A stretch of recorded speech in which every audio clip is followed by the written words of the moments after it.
mock exam here. So number one, you can think of it like this if it helps. You can take that 4 on bottom out. This is 1/3 x cubed with a 1/4, so we get b here. Number two says equation of a tangent line. Even on this year's test, guaranteed to be asked. It's the most popular question in some form of this equation of a tangent line. I need a point, I need a slope. So I got a pi over 2. Plug that into a cosine, I get a 0.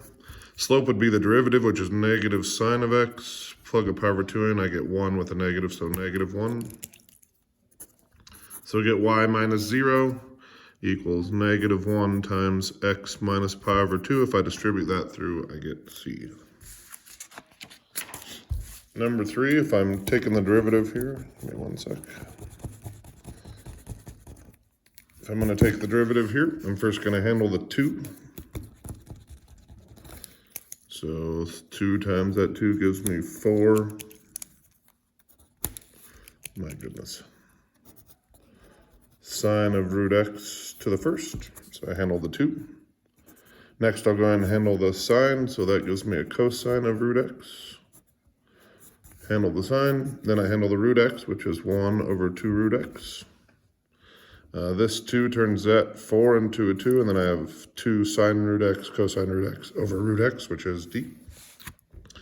Okay, so number 4, first thing I would do is I would eliminate this one and this one.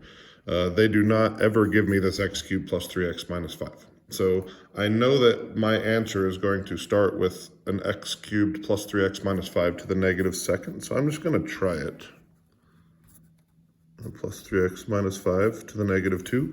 I'm just going to take the derivative and see what I get. So I get negative 2 times x cubed plus 3x minus 5 times the derivative of the inside, which would be 3x squared minus 3. This was to the negative 3 here. So that moves to the bottom, and this negative 2 distributes to there. So I get negative 6x squared plus 3. Plus 6. And then I have this on the bottom to the third. So I go check to see how that compares to my answer. I did not want a negative 6x squared plus 6. I wanted an x squared, or minus 6, sorry. I wanted an x squared plus 1. So in order to get rid of these 6's, I must multiply by negative 1/6. So that's how I get d. All right, where is this concave up? Concave up is code for f double prime positive. So I'm going to take the first derivative, which is 12x squared minus 4x cubed. And then I take the second derivative, which is 24x minus 12x squared. If I'm interested when this is bigger than 0, I'm first interested when it's equal to 0. I'm going to factor out a 12x. And that leaves me with a 2 minus x. So this f double prime hits 0 at 0 and 2. So if I plug a negative in, negative here gives me negative.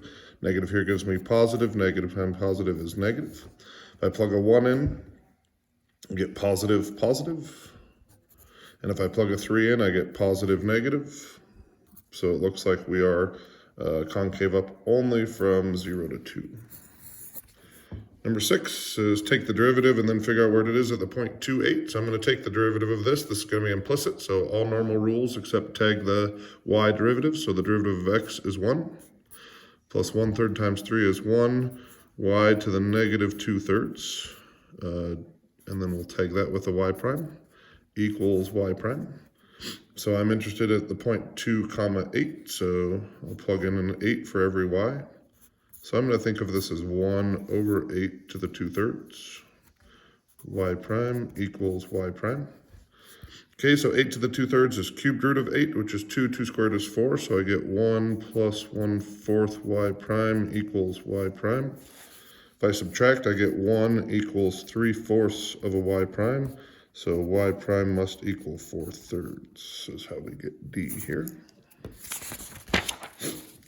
And taking the derivative of this, pretty straightforward if you remember this one. So the one we use most on exponentials is e to the x. So the derivative of e to the x is e to the x, but it's actually natural log of e times e to the x. A good thing to remember, but the natural log of e is equal to 1. Well, the natural log of 5 is not, so we need to write natural log of 5 times 5 to the x. Pretty straightforward if you just remember that rule. Again, that's a thing you're unlikely to see on just an FRQ test, but here we are. All right, we're going to infinity. We're trying to figure out who's more powerful. E to the x is way the hell more powerful than x squared. So these guys don't even matter. This is so big that this ceases to exist. Doesn't matter that it's negative because 0 has no sign. So we'll go 0 right here.